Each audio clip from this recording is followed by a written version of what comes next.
राति 8 बजेको जनता समाचारमा तपाईलाई स्वागत छ। नमस्कार, म विभु श्रेष्ठ। नमस्कार, म अनिस्मा बस्नेत। सबैभन्दा पहिले प्रमुख समाचार। पुरुष सांसदहरूबाटै सबैभन्दा धेरै महिला हिंसा हुने गरेको महिला सांसदहरूकै खुलासा। चुनाव जितेर आएकालाई समेत तनाव दिने गरेको आरोप। सत्तारूढ दल नेकपामा नेतृत्व बीचको विवाद समाधानको प्रयास जारी। विभिन्न पक्षबीच भेटवार्ता र छलफल तीव्र। सरकार विरुद्ध मङ्सिर 29 गते सशक्त आन्दोलन गर्ने नेपाली कांग्रेसको निर्णय। 77 वटै जिल्लामा प्रदर्शनको तयारी। क्यानाडाले पनि दियो फाइजर बायोएनटेकको खोप प्रयोगका लागि अनुमति। 30,000 डोज आएपछि अभियान थालिने। र राष्ट्रिय फुटबल टोलीका महिला तथा पुरुष खेलाडीको तलब बढाउने एन्फाको निर्णय। मासिक 18,000 रुपैयाँ पाउने।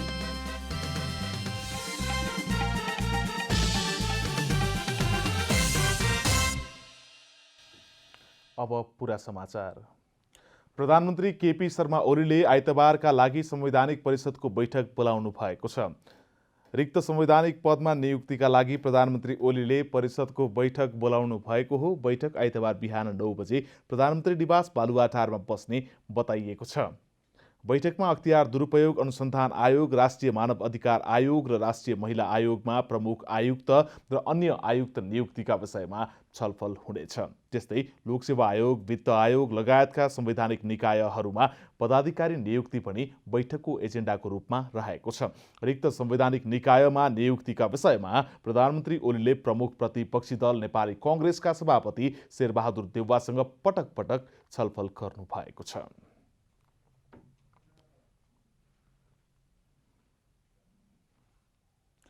सत्तारूढ दल नेपाल कम्युनिस्ट पार्टी नेकपामा नेतृत्वबीच सहमतिको लागि कसरत भइरहेको छ।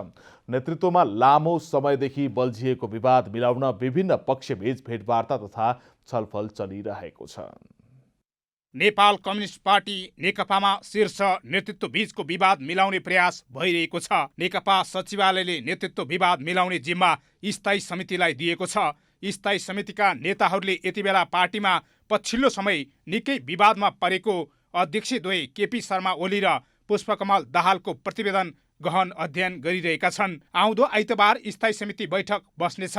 त्यो बैठकमा स्थायी समितिका नेताहरूले अध्यक्षद्वय ओली र दाहालको प्रतिवेदनबारे आफ्ना धारणा राख्नेछन्। स्थायी समिति बैठकको निष्कर्षपछि मात्र नेतृत्व विवाद अन्त्यको प्रक्रिया औपचारिक रूपमा सुरु हुनेछ। स्थायी समितिका केही नेताले आउँदो बैठक अगाडि नै नेतृत्व बीचको विवाद मिलाउने प्रयास गरिरहेका छन्।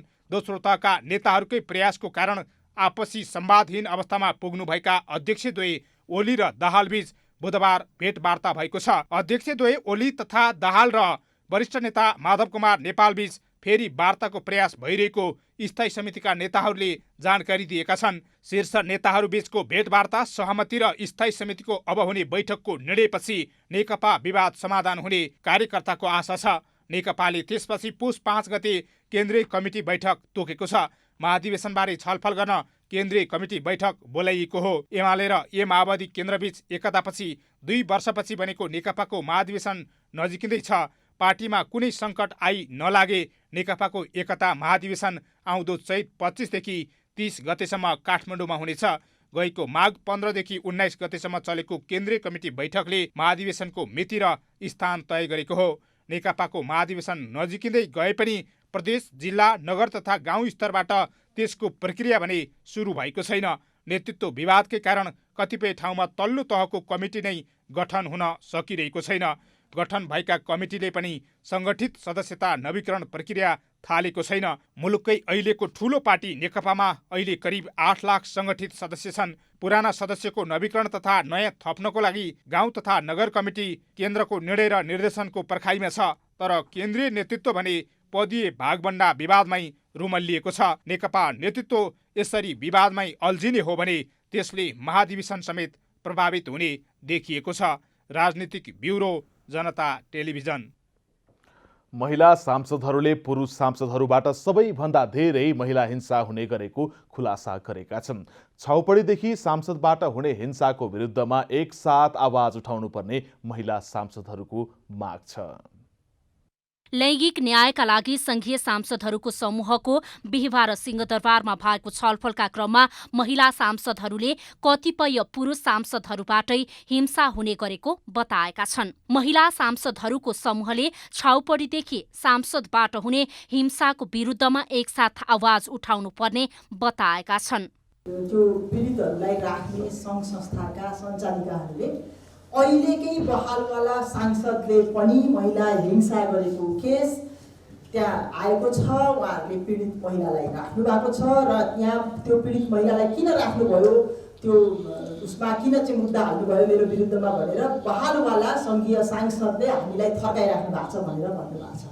यस्तै सांसद पवित्रा निरौला खरेलले निर्वाचनमा उम्मेद्वारी दिने विषयमा समेत महिलाहरू राजनीतिक हिंसामा पर्ने गरेको बताउनुभयो। निर्वाचन जितेर आएका महिला सांसदहरूलाई पनि विभिन्न मानसिक तनाव दिने गरेको सांसद निरौलाको भनाइ छ। नेकपाकै सांसद बिन्दा पाण्डेले महिलाले आत्मरक्षाका लागि प्रतिकार गर्दा पुरुषको मृत्यु भएमा कसुर नलाग्ने उल्लेख भए पनि व्यवहारमा लागू हुन नसकेको बताउनुभयो। अपराध संहिताको दफा 26 मा यदि त्यो चाहिँ जबरजस्तीकरणीको घटना घट्नु अघि अथवा घट्दा गर्दै अथवा त्यो पछाडि इमिडिएट अनि त्यसमा आत्मरक्षाको लागि अब त्यो प्रतिकार गर्दाखेरि कोही मान्छेको जेल गयो भने पनि त्यसमा कसुर लाग्दैन भन्ने खालको कुरा चाहिँ हाम्रो कानुनमा लेखिएको छ। सरकारले नल्याएका विधेयकहरू महिला सांसदहरू मिलेर गैर सरकारी विधेयकका रूपमा संसदमा दर्ता गराउनु पर्नेमा पनि सांसदहरूले जोड दिएका छन्। हिंसा र अपराधका मुद्दालाई महिला विकासको रूपमा मात्र व्याख्या गर्न थालिएकाले यसमा दलहरूबीच छलफल चलाउनु पर्ने सांसदहरूको भनाइ छ। हामीले भनेको जस्तो न्याय दिने खालको विधेयक पर्याप्त छैन भने हामीले गैर विधेयकका रूपमा पनि सरकारले नल्याइरहेको विधेयक संसदमा दर्ता गराएर त्यसको लागि छलफल गराउने प्रावधान पनि छ। त्यतातर्फ पनि सोच्नमा आग्रह गर्न चाहन्छु। नेपाल सरकारका मातहतका समितिमा 35% महिलाको प्रतिनिधित्व नगराउनु पनि महिला विरुद्धको हिंसा भएको जनता समाजवादी पार्टी नेपालकी सांसद प्रमिला कुमारीले दावी गर्नुभयो। नेपाल सरकार मातहतको हरेक समितिमा 33% महिलाहरूको उपस्थिति हुनुपर्ने अधिकार संविधानले दिए पनि त्यो अनुपातमा महिलाको प्रतिनिधित्व भइरहेको अवस्था छैन। छलफलमा सांसदहरूले ऐन कानून बुझेकाहरूबाटै हिंसा भइरहने समाजमा ऐन कानून नबुझेकाबाट हुने हिंसा न्यूनीकरणका लागि धेरै काम गर्नुपर्नेमा जोड दिएका छन्। प्रमुख प्रतिपक्षी दल नेपाली कांग्रेसले मङ्सिर 29 गते हुने विरोध प्रदर्शनमा सहभागिता जनाउन आफ्ना कार्यकर्तालाई आह्वान गरेको छ। कांग्रेसको वर्तमान र पूर्व पदाधिकारीहरूको बैठकले सबै नेता कार्यकर्तालाई सडकमा उत्रन आह्वान गरेको हो। नेपाली कांग्रेसको वर्तमान र पूर्व पदाधिकारीहरूको बिहिबार बसेको बैठकले 29 गते हुने प्रदर्शनको तयारीको बारेमा छलफल गर्दै सबै नेता कार्यकर्तालाई सडकमा उत्रन आह्वान गरेको छ। बैठकपछि पत्रकारसँग कुराकानी गर्दै वरिष्ठ नेता रामचन्द्र पौडेलले 77 वटै जिल्लामा हुने प्रदर्शनको तयारीको बारेमा छलफल भएको बताउनुभयो। 30 गतेको लागि हामीले एउटा 77 जिल्लामा जुन र्याली निकालेर अहिलेको सरकारको दमन नीतिलाई प्रोटेस्ट गर्ने प्रोटेस्ट र्यालीको बारेमा नै छलफल भएको हो र 77 जिल्लामा गर्नुभयो। काठमाडौँमा पनि, ललितपुरमा पनि, भरतपुरमा पनि। कांग्रेस प्रवक्ता विश्वप्रकाश शर्माले कोभिड-19 रोकथाम नियन्त्रण र उपचारमा सरकारले देखाएको उदासीनता, स्वास्थ्य सामग्री खरिदमा भएको भ्रष्टाचार, वरिष्ठ नेता रामचन्द्र पौडेलमाथि मङ्सिर 17 गते तनहुँमा भएको दुर्व्यवहारको विरोधमा प्रदर्शन गर्न लागि जानकारी दिनुभयो। कि यो सरकारका विरुद्ध गर्दै गरेको प्रदर्शनमा कोरोनामा कार्य नगरिरहेको, गम्भीरतापूर्वक नगरिरहेको र अकर्मण्यता प्रस्तुत गरेको विषय मात्रै होइन, पार्टीका वरिष्ठ नेता रामचन्द्र पौडेलमाथि मङ्सिरको 17 गते तनहुँमा दुर्व्यवहार भयो, गिरफ्तारी भयो। उहाँमाथि गिरफ्तारी भयो र उहाँ रिहाई हुनुभयो। यसपछि कुरा सकियो होइन। प्रवृत्तिलाई, त्यो घटनालाई गम्भीरतापूर्वक लिएर पनि नेपाली कांग्रेस पार्टीले 29 गते आफ्ना समर्थक, शुभचिन्तक, सदस्यहरूलाई प्रदर्शनमा उत्रिनको लागि अपिल गरेको छ। कांग्रेस सहमहामन्त्री डाक्टर प्रकाश शरण महतले सरकारको अधिनायकवादी प्रवृत्ति, भ्रष्टाचार र कोभिडको कुव्यवस्थापनबाट सिर्जित अप्ठ्यारो अवस्थाको विरोधमा उत्रिनु परेको बताउनुभयो। हाम्रो 29 गते देशैभरि 77 जिल्लामा विरोध कार्यक्रम हुन्छ। त्यो विरोध कार्यक्रम यो सरकारको अधिनायकवादी प्रवृत्ति भ्रष्टाचार र कोभिडको चाहिँ कुव्यवस्थापनबाट जुन सिर्जना भएको छ, देशमा अप्ठ्यारो स्थिति सिर्जना भएको छ, त्यसको लाई केन्द्रित गरेर चाहिँ सरकारको विरुद्ध यो विरोध कार्यक्रम केन्द्रित हुन्छ। सहमहामन्त्री महतले 29 गतेको कार्यक्रमपछि आन्दोलनलाई निरन्तरता दिने विषयमा पनि छलफल भएको जानकारी दिनुभयो। यस्तै बैठकले मोरङमा भएको शिक्षक हत्यामा संलग्नलाई कडा कारबाही गर्न समेत माग गरेको छ। भूमि व्यवस्था, सहकारी तथा गरिबी निवारण मन्त्रालय र मातहतका निकायले ऐन विपरीत नियम निर्देशिका बनाएको पाइएको छ। तर सरोकारवालाहरूले भने ऐनमा स्पष्ट नतोकिएको व्यवस्थालाई नियम निर्देशिका बनाई काम सम्पादन गर्नुपर्ने बाध्यता रहेको बताएका छन्। भूमि व्यवस्था, सहकारी तथा गरिबी निवारण मन्त्रालय र मातहतका निकायले ऐन विपरीत नियम निर्देशिका बनाएको पाइएको छ।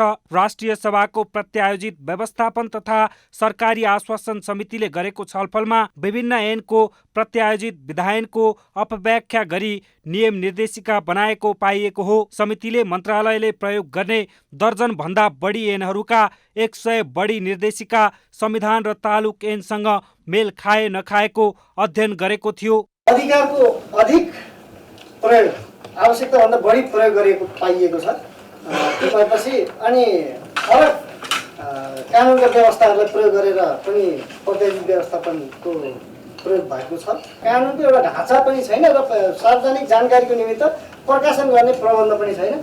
छलफलमा सहभागी हुनुभएका मन्त्रालयका सचिव टेक नारायण पाण्डे, भूमि व्यवस्थापन तथा अभिलेख विभागका महानिर्देशक शेष नारायण पौडेल र नापी विभागका महानिर्देशक श्री प्रकाश जोशीले ऐनमा स्पष्ट तोकिएको व्यवस्थालाई नियम निर्देशिका बनाई काम सम्पादन गर्नुपर्ने बाध्यता रहेको बताउनुभयो। जनताले सेवा पाउने प्रक्रियागत सरलीकरणको हिसाबले हाम्रा कानुनहरूलाई कसरी व्यवस्थित गर्न सकिन्छ र एकत्रित गर्न सकिन्छ, अध्ययन गर्नेले, सेवा लिनेले, त्यो कानुन कार्यान्वयन गर्नेले पनि सजिलै प्र्याक्टिस गर्न सकोस् भनेर कानुनी सुधारको लागि हामीहरूले सुरुवात गरिसकेका छौँ। समिति सदस्य एवं वरिष्ठ अधिवक्ता राधेश्याम अधिकारी, नेपाल बार एसोसिएसनका अध्यक्ष चण्डेश्वर श्रेष्ठले उपल्लो तहका कर्मचारीको अधिकार केन्द्रित गर्ने मोहले संविधानले प्रत्यायोजित गरेको अधिकार प्रदेश र स्थानीय सरकारले उपयोग गर्न नपाएको बताउनुभयो। प्रत्यायोजित विधान भनेको त्यस किसिमको चाहिँ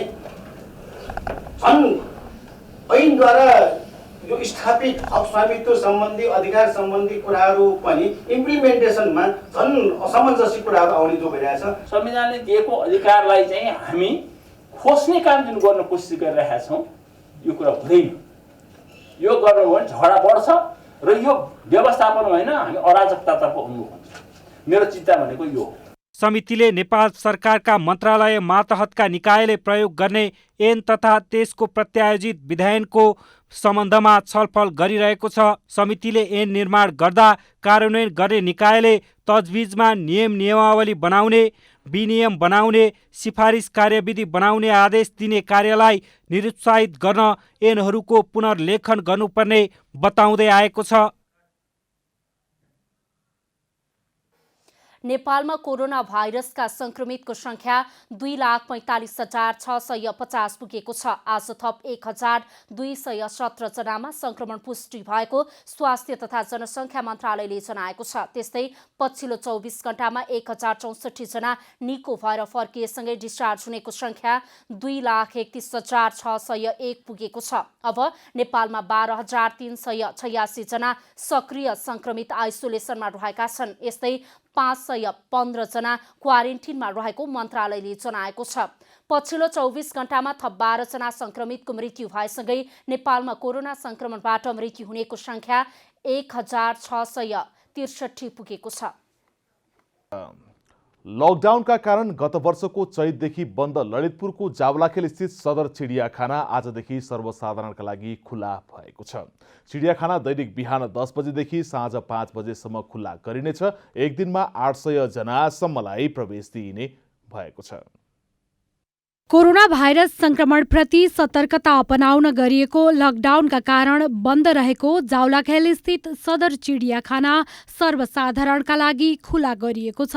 गत वर्षको चैत 7 गतेदेखि सुनसान रहेको चिडियाखानामा बिहिबार 81 मानिसको भिडभाड देखेपछि त्यहाँ रहेका जनावरहरू दैनिक अवस्थामा भन्दा फरक व्यवहार प्रदर्शन गरिरहेका थिए।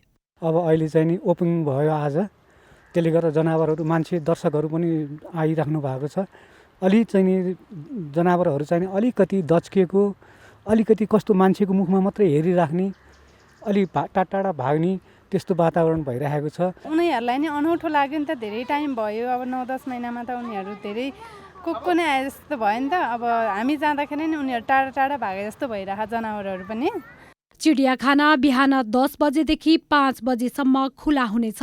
एक दिनमा 800 जनासम्मलाई प्रवेश दिइने भएको छ। घुम्न आउनेले मास्क अनिवार्य लगाउनु पर्ने छ भने चिडियाखानाभित्र प्रवेश गर्दा हात सेनिटाइज गर्नुपर्ने, जुत्ता निसंक्रमण गर्नुपर्ने लगायतको व्यवस्था पनि गरिएको छ। यस्तै चिडियाखानाभित्र जनावरको नजिक जान, पार्कमा बसेर खान, वन्यजन्तुलाई खुवाउन र छुन पाइने छैन भने बालबालिकालाई खेलाउन नपाइने नियम समेत बनाइएको छ।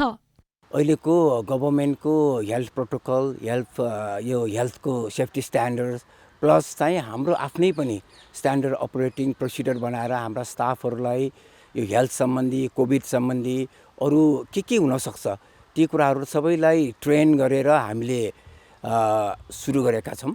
चिडियाखाना प्रशासनले नेपालीलाई 150 रुपैयाँ र विदेशीलाई देशअनुसार 500 देखि 1000 सम्म शुल्क लिएर वन्यजन्तु हेर्न पाउने व्यवस्था गरेको छ। बालबालिका र विद्यार्थीले भने सहुलियत पाउनेछन्। कोरोना संक्रमण अघि चिडियाखानाबाट वार्षिक 13 देखि 14 करोड रुपैयाँसम्म राजस्व उठ्ने गरेको थियो। राणा प्रधानमन्त्री जुद्ध शमशेरले विक्रम सम्वत 1989 सालमा वन्यजन्तु हेर्ने शौखका लागि सदर चिडियाखाना निर्माण गर्नुभएको थियो।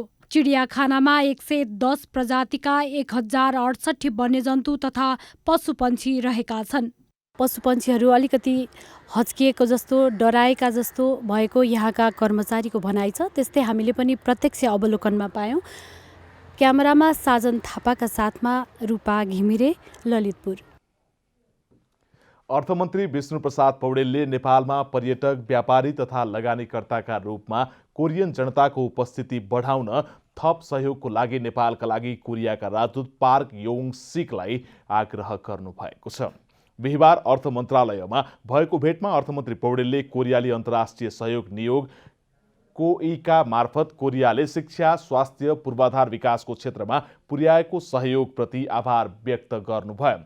नेपाल र कोरिया बीच व्यापार, लगानी र रोजगारीको क्षेत्रमा समेत आपसी सहकार्य बढ्दै गएको उल्लेख गर्दै अर्थमन्त्री पौडेलले EPS इम्प्लोइमेन्ट पर्मिट सिस्टम मार्फत नेपाली रोजगारीका लागि कोरियामा जाने र त्यहाँ सिकेको सिप नेपालमा प्रयोग गर्दा देशलाई फाइदा पुगेको बताउनुभयो। राजदूत योङसिकले कोरियन सरकारले नेपालको विभिन्न क्षेत्रमा गरेको सहयोगका बारेमा जानकारी गराउँदै प्राविधिक तथा व्यावसायिक शिक्षाको क्षेत्रमा सहयोग विस्तार गर्ने जानकारी गराउनुभयो। उहाँले कोरियाको निजी क्षेत्रबाट थप लगानी बढाउन समन्वय गर्ने बताउनुभयो। साथै EPS मार्फत नेपाली रोजगारीका लागि कोरियामा कार्यरत जनशक्ति तथा त्यहाँबाट फर्केर आएका जनशक्तिलाई उद्यमशीलता प्रदान गरी व्यावसायिक बनाउने कार्यक्रम रहेको जानकारी गराउनुभयो। आणविक अस्त्र निषेध सन्धि शीघ्र अनुमोदन गर्न माग गर्दै मानव अधिकार कर्मीहरूले नेपालस्थित 9वटा दूतावास अगाडि एकैसाथ धरना प्रदर्शन गरेका छन्। मानव अधिकार तथा शान्ति समाजको आयोजनामा काठमाडौँ र ललितपुरमा रहेका 9वटा दूतावास अगाडि आणविक अस्त्रको विश्वव्यापी उन्मूलनको माग गर्दै धरना प्रदर्शन भएको हो। मानव अधिकार कर्मीहरूले 72औं अन्तर्राष्ट्रिय मानव अधिकार दिवस पारेर काठमाडौँ स्थित अमेरिका, रूस, चीन, Britain, France, Bharat, Pakistan, Israel र ललितपुर स्थित उत्तर कोरियाली दूतावास अगाडि एकैसाथ प्रदर्शन गरेका हुन्। युद्धले विनाश बाहेक केही पनि नगर्ने भएकाले विश्व शान्तिका लागि प्रदर्शन गरिएको अधिकार कर्मीहरूले बताएका छन्। 72औं अन्तर्राष्ट्रिय मानवाधिकार दिवसको सन्दर्भमा मानवाधिकार तथा शान्ति समाजले काठमाडौँ स्थित 9वटा विभिन्न देशका दूतावासहरू, ती राष्ट्रहरू जो आणविक अस्त्र क्लबका राष्ट्रहरू हुन्, तिनी राष्ट्रहरूका दूतावासको अगाडि यो आणविक अस्त्र चाहिँदैन र संयुक्त राष्ट्रसङ्घले जुन आणविक अस्त्र निषेध सन्धिलाई अगाडि ल्याएको छ, युद्धले विनाश बाहेक केही पनि गर्दैन भन्ने हाम्रो नारा हो र मानव अधिकार तथा शान्ति समाजले निरन्तर रूपमा यो आणविक अस्त्रको विरुद्धमा आवाज उठाइरहनेछ। धरनामा बसेकाहरूले आणविक अस्त्र विरुद्ध लेखिएका विभिन्न प्लेकार्ड बोकेका थिए। बागमती प्रदेशका मुख्यमन्त्री डोरमणि पौडेलले सरकारले भूमिहीनको समस्या समाधान गर्नेमा आफू विश्वस्त रहेको बताउनु भएको छ। भूमिहीन समस्या समाधान आयोगले आयोजना गरेको कार्यक्रममा बोल्दै पौडेलले वर्षौंदेखिको भूमि समस्या समाधानका लागि आयोगलाई बागमती प्रदेश सरकारले सहयोग गर्ने प्रतिबद्धता पनि व्यक्त गर्नुभयो। यस्तै मुख्यमन्त्री पौडेलले देवी प्रसाद गेवाली नेतृत्वको आयोगले भूमिहीनको समस्या समाधान गर्नेमा आफू विश्वस्त रहेको बताउनु भयो। यो हो कि होइन, अहिले यो कुटुम्बवासी नबनाउला भूमिहीनहरूको समस्याको समाधान गर्ने काम हाम्रो पहिलो प्राथमिकता हो भनेर हामीले बुझ्नुपर्छ। जनतालाई सडकमा नाङ्गै हिँड्ने बनाएर समृद्धिका कुरा गर्नु कति ठिक। समृद्ध नेपाल र सुखी नेपाली भने ती पनि नेपालीहरू उनीहरूको सुखी भए भने मात्रै समृद्ध नेपाल र सुखी नेपाली बनाएर सार्थक हुन्छ। भूमि सम्बन्धी समस्या समाधान आयोगका अध्यक्ष देवी प्रसाद गेवालीले देशभर 14 लाख परिवार भूमिहीन रहेको बताउनुभयो। आयोगले आगामी असार मसान्तसम्म नतिजा आउने गरी 186 वटा स्थानीय तहसँग हस्ताक्षर गरेको गेवालीले बताउनुभयो। ८० वटा पालिकासँग हामीले समझदारी पत्रमा हस्ताक्षर गर्दैछौँ यो महिनाभरिमा र 100 वटा पालिकाको रिजल्ट आगामी असार मसान्तसम्ममा निकाल्ने गरी हामी काम गर्दैछौँ। आयोगले यसअघि चितवनको रत्ननगर नगरपालिका र मकवानपुरको बागमती गाउँपालिकाका भूमिहीनको समस्या समाधानका लागि समझदारी पत्रमा हस्ताक्षर गरिसकेको छ। नेपाल उद्योग वाणिज्य महासंघले वैदेशिक रोजगार फोरम स्थापना गर्ने भएको छ। महासंघका अध्यक्ष शेखर गोल्छाले वैदेशिक रोजगार व्यवसायका समस्या समाधान गर्न महासंघभित्र वैदेशिक रोजगार फोरम स्थापना गरिने बताउनु भएको हो। नेपाल वैदेशिक रोजगार व्यवसाय संघले महासंघका नवनिर्वाचित पदाधिकारीहरूलाई बधाई एवं शुभकामना दिन आयोजना गरेको कार्यक्रममा अध्यक्ष गोल्छाले देशमा रेमिट्यान्स भित्र्याई अर्थतन्त्रलाई जोगाउन महत्त्वपूर्ण भूमिका खेल्ने वैदेशिक रोजगार व्यवसायलाई थप सम्मानित र व्यवस्थित बनाउन प्राथमिकताका साथ काम गर्ने बताउनु भयो। सरकारमा रहेका समस्याहरू के छन् त्यसलाई समाधान गर्नको लागि हामी सँगै काम गर्नुपर्छ, हामीले सहकार्य गर्नुपर्छ। जुन सम्मान वैदेशिक रोजगार जुन तपाईहरुको जुन सम्मान हुनुपर्ने थियो त्यो सम्मान कहिले कहिले कमी भएको पनि मैले देखेको छु र यो कमीलाई पूरा गर्नको लागि हामी सँगै सहकार्य गर्नुपर्छ। उद्योग वाणिज्य महासंघले यसलाई प्राथमिकताको रूपमा लिनेछ। महासंघका वरिष्ठ उपाध्यक्ष चन्द्रप्रसाद ढकालले वैदेशिक व्यवसायका समस्या समाधान गर्न आफू विगतदेखि नै लागि परेको बताउनुभयो। अब पनि महासंघमा बसेर वैदेशिक रोजगार क्षेत्रलाई थप मर्यादित बनाउन भूमिका निर्वाह गर्ने प्रतिबद्धता व्यक्त गर्नुभयो। जुन एउटा वैदेशिक मुद्राको चाहिँ सटै सुविधाको चाहिँ कुरा भनौँ, चाहे यो व्यवसायलाई एउटा मर्यादित बनाउने चाहिँ कुराहरू चाहिँ भनौँ, हरेक इस्युमा वास्तवमा म चाहिँ 2001 भनौँ अहिलेभन्दा 20 वर्ष पहिलादेखि म चाहिँ सँगसँगै लागेको कुरा म यहाँ चाहिँ सबै साथीहरूलाई चाहिँ म भन्न चाहिँ चाहन्छु। कार्यक्रममा वैदेशिक रोजगार व्यवसायीहरूले आफूहरूमाथि राज्यले हेर्ने दृष्टिकोणमा नै परिवर्तन हुनुपर्ने बताएका छन्। जंगली जनावरले धान बाली नष्ट गरिदिएपछि बर्दियाको मधुवन नगरपालिकाका कृषकहरू व्यावसायिक बेसार खेतीतर्फ आकर्षित भएका छन्। मधुवन नगरपालिका वडा नम्बर 1 का 75 जना किसानले बेसार खेती सुरु गरेका हुन्।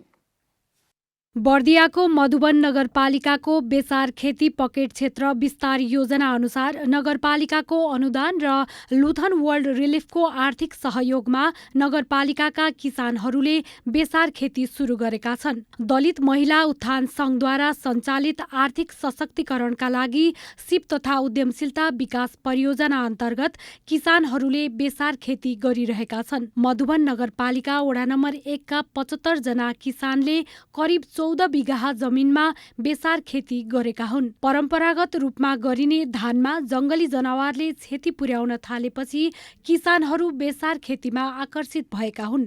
जङ्गली जनावरले नखाने र यसो नक्सानीबाट अलिकति बस्ने हुने चाहिँ यो बेसार खेती चाहिँ उपयुक्त छ भनेर मधुवन नगरपालिकाले चाहिँ मधुवन 1 लाई बेसार खेतीको पकेट टुकमा चाहिँ विस्तार गर्ने भएको निर्णय गरेको चाहिँ हात्ती आउँछन्, गाइरा आउँछन्, चितल आउँछ, यसलाई खान खाँदैन यसको मात्र यो गएपछि त्यो कुचिलेर जान्छ, यो त्यो कुचिलिदिन्छ, थौवा पारिदिन्छ, त्यति हो। अब त एकदम ठिक छ। सामूहिक रूपमा बेसार खेती गरिएकाले यसलाई विस्तार गरी आगामी वर्ष 20 बिघा जमिनमा बेसार लगाउने योजनामा नगरपालिका रहेको छ। नगरपालिकामा 10 वटा पकेट क्षेत्र रहेको र त्यसमध्ये बेसार खेतीलाई पहिलो प्राथमिकता दिएको नगरपालिकाका कृषि शाखा प्रमुख एकराज ओलीले बताउनुभयो। नगरपालिकाले बेसार खेतीमा किसानहरूलाई प्रोत्साहित गर्न बिउ समेत उपलब्ध गराएको छ। यो आर्थिक वर्षमा हाम्रो मधुवनमा 10 वटा पकेट छ, जसमध्ये एउटा चाहिँ बेसारको 15 बिघामा पकेट बनाउने र त्यो उत्पादित वस्तुलाई चाहिँ सहकारी मार्फत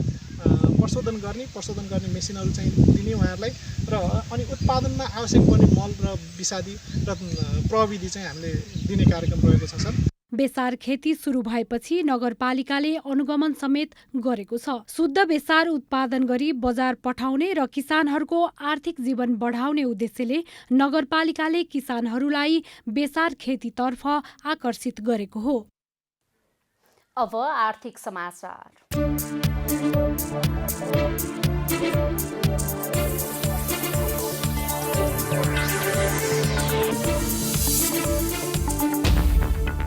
नेपाल भारत ऊर्जा सचिव स्तरीय बैठक सुरु भएको छ।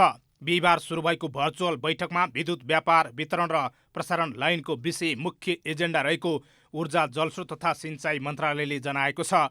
बैठकमा ढल्केबर मुजफ्फरपुर अन्तर्देशीय प्रसारण लाइन, न्यू बुटौल गोरखपुरका साथै अन्य प्रसारण लाइनबारे छलफल हुनेछ। न्यू बुटौल गोरखपुर प्रसारण लाइन बनाउनका लागि दुवै देशको लगानी र जनशक्ति सम्मिलित संस्था गठन गर्ने विषयलाई पनि यो बैठकबाट टुङ्ग्याउन पहल गरिने मन्त्रालयका सचिव दिनेश घिमिरेले जानकारी दिनुभएको छ। यस्तै विद्युत व्यापार सम्झौतामा टुङ्ग्याउन बाँकी विषयमा पनि छलफल हुने मन्त्रालयले जनाएको छ। भारतसँग विद्युत व्यापारको लागि मुख्य सम्झौता भए पनि भारतले कार्यविधि टुङ्गो लगाउन नसक्दा बर्खामा नेपालको 100 मेगावाट बिजुली खेर गइरहेको छ। हिउँदमा भारतबाट बिजुली ल्याउनु पर्ने भए पनि बर्खामा भने नेपालमा उत्पादित बिजुली बढी हुँदै आएको छ। बढी भएको बिजुली किन्नको लागि भारतले छिट्टै कार्यविधि बनाएर पास गर्ने आश्वासन दिए पनि अहिलेसम्म पास गरेको छैन। सचिव स्तरीय बैठकमा यो विषयको पनि टुङ्गो लगाउने प्रयास हुने मन्त्रालयले जनाएको छ।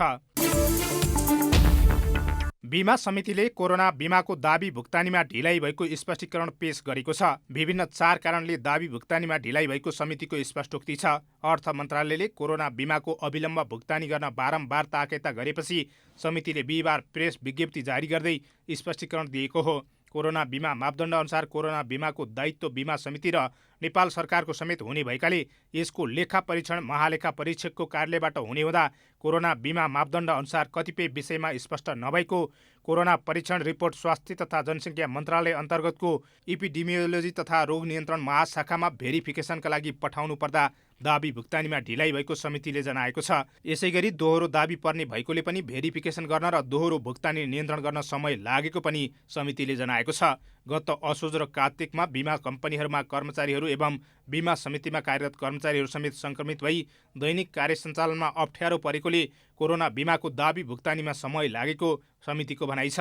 दाबी भुक्तानीको लागि यस महिना सबैभन्दा बढी चाप पर्न गएको र यो चाप कम भएपछि नियमित तवरले भुक्तानी प्रक्रिया सञ्चालन हुने समितिले जनाएको छ। बिहिबार सुनको मूल्य तोलामा 900 रुपियाँले घटेको छ। बजारमा छापावाला सुन प्रतितोला 92,500 रुपियाँमा कारोबार भएको नेपाल सुन चाँदी व्यवसायी महासङ्घले जनाएको छ। बुधबार छापावाला सुन प्रतितोला 93,400 रुपियाँमा कारोबार भएको थियो। बिहिबार तेजाबी सुन प्रतितोला 92,050 रुपियाँमा कारोबार भएको छ। चाँदी पनि तोलामा 15 रुपियाँले घटेर प्रतितोला 1,200 रुपियाँमा कारोबार भएको महासङ्घले जनाएको छ। अन्तर्राष्ट्रिय बजारमा मूल्य घटेर प्रति औँस $1,831 हाराहारीमा सुनको कारोबार भइरहेको छ।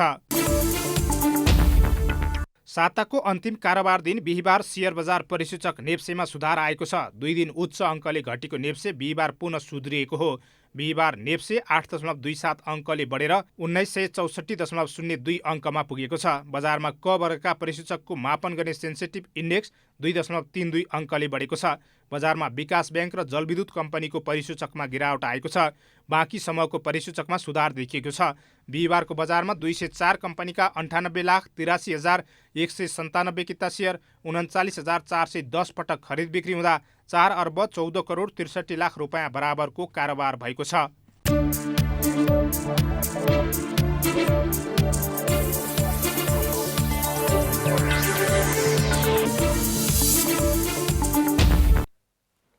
अब खेलकुद समाचार।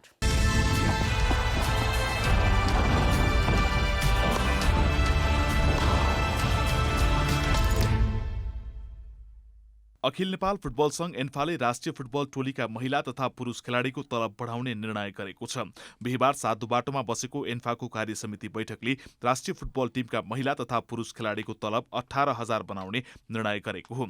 एन्फाले महिला टिमका सदस्यलाई समेत पुरुष बराबरको मासिक 18,000 तलब दिने निर्णय गरेको छ। राष्ट्रिय पुरुष टिमका खेलाडीले यसअघि मासिक 15,000 र महिला खेलाडीले 7,000 तलब पाउँदै आएका थिए। एन्फाभित्र खेलाडीको तलब बढाउनु पर्ने माग पदाधिकारी नै राख्दै आएका थिए। राष्ट्रिय पुरुष टिमका सदस्यको 3,000 रुपियाँ तलब बढ्दा महिला खेलाडीको झण्डै 1.5 गुणा तलब बढेको छ। महिला टिमका खेलाडीको तलब 11,000 बढेर 18,000 पुगेको हो।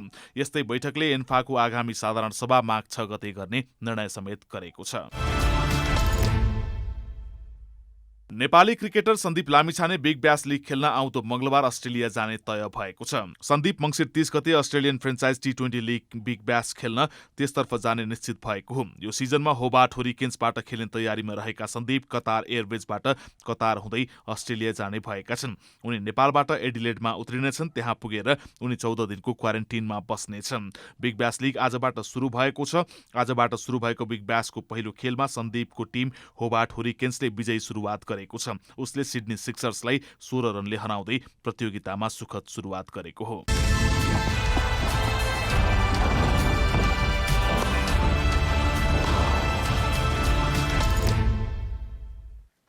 अब मौसम समाचार।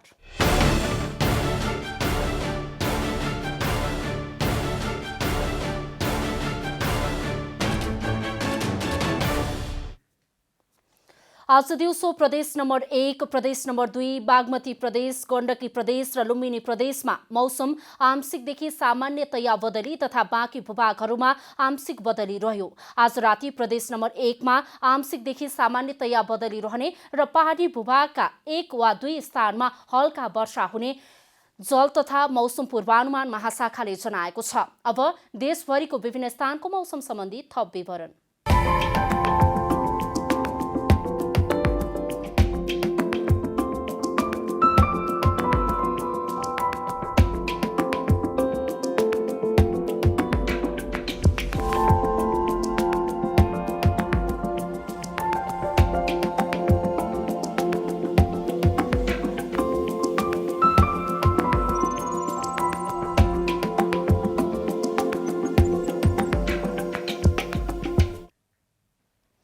अन्त्यमा आजको डायरी। प्रधानमन्त्री केपी शर्मा ओलीले आइतबारका लागि संवैधानिक परिषदको बैठक बोलाउनु भएको छ। रिक्त संवैधानिक पदमा नियुक्तिका लागि प्रधानमन्त्री ओलीले परिषदको बैठक बोलाउनु भएको हो। बैठक आइतबार बिहान 9 बजे प्रधानमन्त्री निवास बालुवाटारमा बस्ने बताइएको छ। महिला सांसदहरूले पुरुष सांसदहरूबाटै सबैभन्दा धेरै महिला हिंसा हुने गरेको खुलासा गरेका छन्। छाउपडी देखिए सांसदबाट हुने हिंसाको विरुद्धमा एकसाथ आवाज उठाउनु पर्ने महिला सांसदहरूको माग छ। प्रमुख प्रतिपक्षी दल नेपाली कांग्रेसले मङ्सिर 29 गते हुने विरोध प्रदर्शनमा सहभागिता जनाउन आफ्ना कार्यकर्ताहरूलाई आह्वान गरेको छ। कांग्रेसको वर्तमान र पूर्व पदाधिकारीहरूको बैठकले सबै नेता कार्यकर्ताहरूलाई सडकमा उत्रन आह्वान गरेको हो। विश्वका चर्चित धनी बिल गेट्सको संस्था बिल एन्ड मेलिन्डा गेट्स फाउन्डेसनले कोभिड-19 को रोकथाम तथा नियन्त्रणका लागि $250 मिलियन अमेरिकी डलर सहयोग गर्ने घोषणा गरेको छ।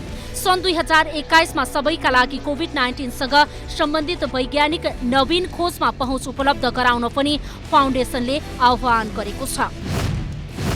अखिल नेपाल फुटबल संघ एन्फाले राष्ट्रिय फुटबल टोलीका महिला तथा पुरुष खेलाडीको तलब बढाउने निर्णय गरेको छ। बिहिबार 7 बाटोमा बसेको एन्फाको कार्य समिति बैठकले राष्ट्रिय फुटबल टिमका महिला तथा पुरुष खेलाडीको तलब 18,000ले बढाउने निर्णय गरेको हो।